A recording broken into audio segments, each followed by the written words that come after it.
I mean, it feels like, at least watching you play, you've picked up right where you left off last year in Rochester. Do you feel the same way? I honestly haven't really thought about last year. It's a completely new year, just trying to be present here, play to the best of my ability. And I feel like that's how consistency happens. How good is the defense in front of you? Really good. Yeah, I mean, just like Novi blocking that shot at the end of the game is huge. That's the reason why we won the game.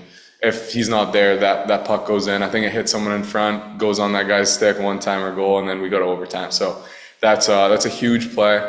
Metza had one of those the other game too when we were home and won. And it's just a great collective effort. I felt like we really shut them down tonight. I think we gave up like 22 shots or something, which is definitely on the low side. So great collective effort tonight.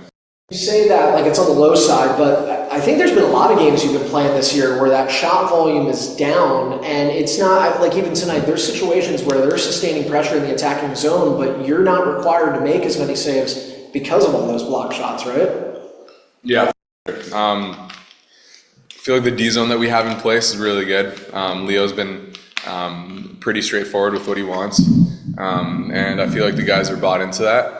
And it's working. So we're just it helps me a lot. There's a little bit more traffic in front because guys are blocking more. So I just have to make sure that I'm fighting to see pucks for those ones that get through.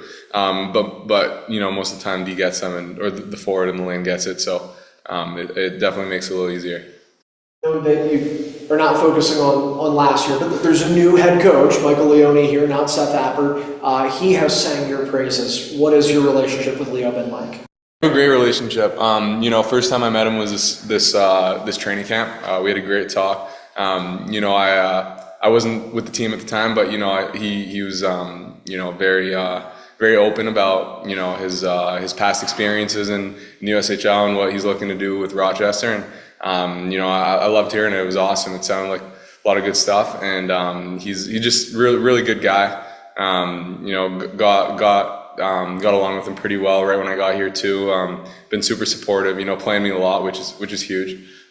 Just being able to find rhythm, and most importantly, he's great. He has the boys locked in and all on the same page, which is huge. I think everyone wants to go to battle for him. So there's absolutely nothing bad to say about him. He's great coach, unbelievable guy.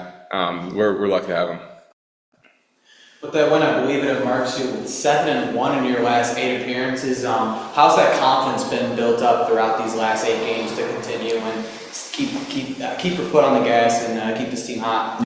It definitely feels good to win. I didn't even know that was the record, so I haven't even looked at that. Just trying to take it one game at a time. Not trying to get my confidence from outcomes, but more from my process and what I'm doing. Just so that when I'm doing things properly and the wins might not be there, it doesn't mean that you got to reinvent the script. So it's a bonus to win. That's why we're here. We all want to win. But I've been really focusing on my process and being the best version of myself every day, and then letting the outcomes take care of themselves. So I think that mentality has helped me a lot. We're very early, just under a minute in. How's it like being able to play your kind of game in the crease with an early goal lead like that? Yeah, on one side it's definitely nice, knowing that you have a little bit of a buffer, but as a goal you try not to play the score.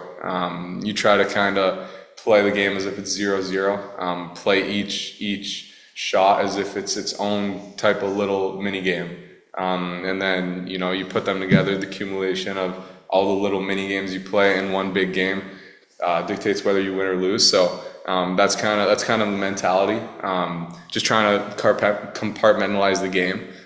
So that was kind of the focus. Just so if they score 2 goals, 3 goals in a small span of time, it's not like the whole game has gone to garbage. It's just kind of 1 or 2 of those moments that you could kind of put behind you, and you got a new one coming up. So that's kind of mentality.